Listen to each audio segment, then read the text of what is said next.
நினைப்பூட்டு. துரைத்தனங்களுக்கும் அதிகாரங்களுக்கும் கீழ்ப்படிந்து அடங்கி இருக்கவும், சகலவிதமான நற்கிரியைகளையும் செய்ய ஆயத்தமாயிருக்கவும், ஒருவனையும் தூஷியாமலும் சண்டை பண்ணாமலும் பொறுமை உள்ளவர்களாய் எல்லா மனுஷருக்கும் சாந்த குணத்தை காண்பிக்கவும் அவர்களுக்கு நினைப்பூட்டு. சபையில் பல்வேறு விதமான ஜனங்கள் இருக்கிறார்கள். அவர்கள் ஒவ்வொருவருக்கும் கடமைகள் உண்டு. அவற்றை அவர்கள் உண்மையாயும் நேர்த்தியாயும் நிறைவேற்ற வேண்டும். கர்த்தருடைய ஊழியக்காரர்கள் நினைப்பூட்டுகிற ஊழியத்தை செய்ய வேண்டும். பொதுவாக ஜனங்கள் தங்கள் கடமைகளை மறந்து விடுவார்கள். ஞாபக மறதி உள்ளவர்களுக்கு அவர்களுடைய கடமைகளை நினைப்பூட்டுவது அவசியமாய் இருக்கிறது. கிரேத்தா தீவார் துரைத்தனங்களுக்கும் அதிகாரங்களுக்கும் கீழ்ப்படிந்து அடங்கியிருக்க வேண்டும் என்று அவர்களுக்கு நினைப்பூட்ட வேண்டும். எல்லா அதிகாரிகளுக்கும் அவர்கள் கீழ்ப்படிய வேண்டும். நியாயம் எதுவோ, கண்ணியம் எதுவோ, நீதி எதுவோ அதற்கு கர்த்தருடைய பிள்ளைகள் கீழ்ப்படிய வேண்டும்.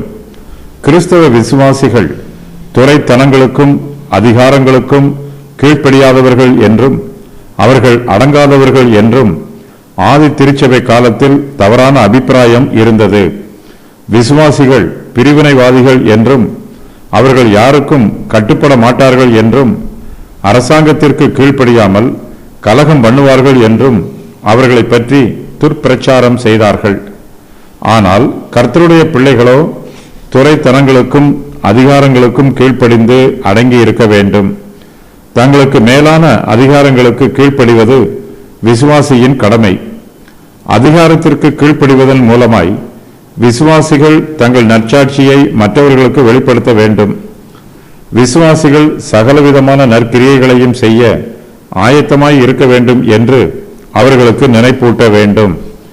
தங்களுக்கு வாய்ப்பு கிடைக்கும் போதெல்லாம் விசுவாசிகள் நற்கிரியைகளை செய்ய வேண்டும். நாம் பிறருக்கு தீங்கு செய்யாமல் இருந்தால் மாத்திரம் போதாது, அவர்களுக்கு நன்மையும் செய்ய வேண்டும். நாம் நல்ல வார்த்தைகளை பேசினால் மாத்திரம் போதாது, நாம் நற்கிரியைகளையும் செய்ய வேண்டும். கிரியை இல்லாத விசுவாசம் செத்ததாய் இருக்கிறது. அதுபோலவே நற்கிரியை இல்லாத நல்வார்த்தை அர்த்தமற்றதாக இருக்கிறது. விசுவாசிகள் நற்கிரியைகளை செய்தால் மாத்திரம் போதாது, நற்கிரியைகளை செய்வதற்கான வாய்ப்புகளை தேடி கண்டுபிடிக்கவும் வேண்டும். விசுவாசிகள் ஒருவனையும் தூஷியாமல் இருக்க வேண்டும் என்று அவர்களுக்கு ஞாபகப்படுத்த வேண்டும்.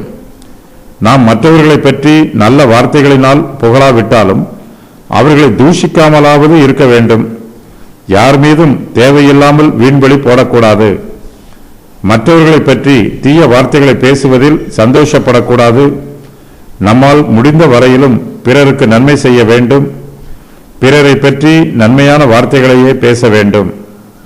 வீண் கதைகளை பேசுகிறவர்களைப் போலவும், கட்டுக்கதைகளை பேசுகிறவர்களைப் போலவும், புறங்கூறுகிறவர்கள் போலவும் நாம் அலப்பிக் கொண்டிருக்க கூடாது. இங்கும் அங்கும் அலைந்து யாரையும் தூஷிக்க கூடாது. விசுவாசிகள் இப்படிப்பட்ட தப்பிதங்களை சாதாரணமாக செய்து விடுவார்கள்.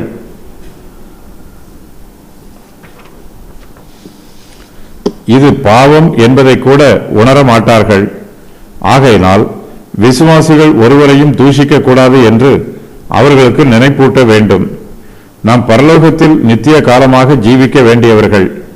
பரலோக ஜீவியத்திற்கு பூலோகத்தில் பயிற்சி எடுத்துக் கொள்ள வேண்டும்.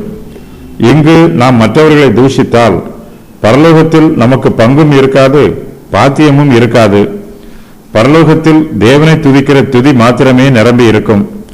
அங்கு தூஷண வார்த்தைக்கு இடமே இல்லை. பிறரை தூஷிப்பதில் பிரியப்படுகிறவர்கள் பரலோகத்தில் சந்தோஷமாய் இருக்க மாட்டார்கள். விசுவாசிகள் சண்டை பண்ணக்கூடாது என்று அவர்களுக்கு நினைப்பூட்ட வேண்டும். விசுவாசிகள் வாயின் வார்த்தைகளினாலும் சண்டை போடக்கூடாது, கைகளின் பலத்தினாலும் சண்டை போடக்கூடாது. போட்டிகளும் பொறாமைகளும் வாக்குவாதங்களும் மனுஷருடைய மாம்ச இச்சைகளினால் உண்டாகிறது. மாம்ச இச்சைகளை கட்டுப்படுத்த வேண்டும். இவற்றை சிலுவையில் அறைய வேண்டும். விசுவாசிகள் பொறுமை உள்ளவர்களாய் இருக்க வேண்டும் என்றும் எல்லா மனுஷருக்கும் சாந்த குணத்தை காண்பிக்க வேண்டும் என்றும் அவர்களுக்கு நினைப்பூட்ட வேண்டும். நம்முடைய வார்த்தைகளை கோபத்தோடு பயன்படுத்தக்கூடாது. நம்மிடம் சாந்த குணம் இருக்க வேண்டும். அவசரப்படக்கூடாது, எளிதில் கோபப்படக்கூடாது. பொறுமை உள்ளவர்களாய் இருக்க வேண்டும். நாம் சமாதானம் பண்ணுகிறவர்கள், சண்டை போடுகிறவர்கள் அல்ல. கர்த்தருடைய பிள்ளைகள் நீடிய பொறுமை உள்ளவர்களாய் இருக்க வேண்டும். விசுவாசிகள் எல்லா மனுஷருக்கும் சாந்த குணத்தை காண்பிக்க வேண்டும். நம்முடைய இருதயத்தில் சாந்த குணம் இருந்தால் மாத்திரம் போதாது, அது நம்முடைய வார்த்தையிலும் நடத்தையிலும் வெளிப்பட வேண்டும். நம்முடைய நெருங்கிய சிநேகிதருக்கும் உற்றார் உறவினருக்கும் மாத்திரம் நம்முடைய சாந்த குணத்தை காண்பித்தால் போதாது, எல்லா மனுஷருக்கும் நம்முடைய சாந்த குணத்தை காண்பிக்க வேண்டும். ஆவியில் எளிமை உள்ளவர்கள் பாக்கியவான்கள், சாந்த குணம் உள்ளவர்கள் உலகத்தை சுதந்தரிப்பார்கள். கிறிஸ்துவை விசுவாசிக்கிற நாம் அவருடைய சுபாவத்தை பெற்றுக்கொள்ள வேண்டும், அவருடைய சாயலை தரித்துக் கொள்ள வேண்டும். இப்படிப்பட்ட நல்ல சுபாவங்களெல்லாம் விசுவாசிகளிடத்தில் காணப்பட வேண்டும் என்று தீத்து அவர்களுக்கு நினைப்பூட்ட வேண்டும். கிரேத்தா தீவாருக்கு கூறப்பட வேண்டிய செய்திகள்: துரைத்தனங்களுக்கு கீழ்ப்படிந்து அடங்கி இருக்க வேண்டும், அதிகாரங்களுக்கு கீழ்ப்படிந்து அடங்கி இருக்க வேண்டும், சகலவிதமான நற்கிரியைகளையும் செய்ய ஆயத்தமாய் இருக்க வேண்டும், ஒருவனையும் தூஷிக்க கூடாது, சண்டை பண்ணாமல் இருக்க வேண்டும், பொறுமை உள்ளவர்களாய் இருக்க வேண்டும், எல்லா மனுஷருக்கும் சாந்த குணத்தை காண்பிக்க வேண்டும்.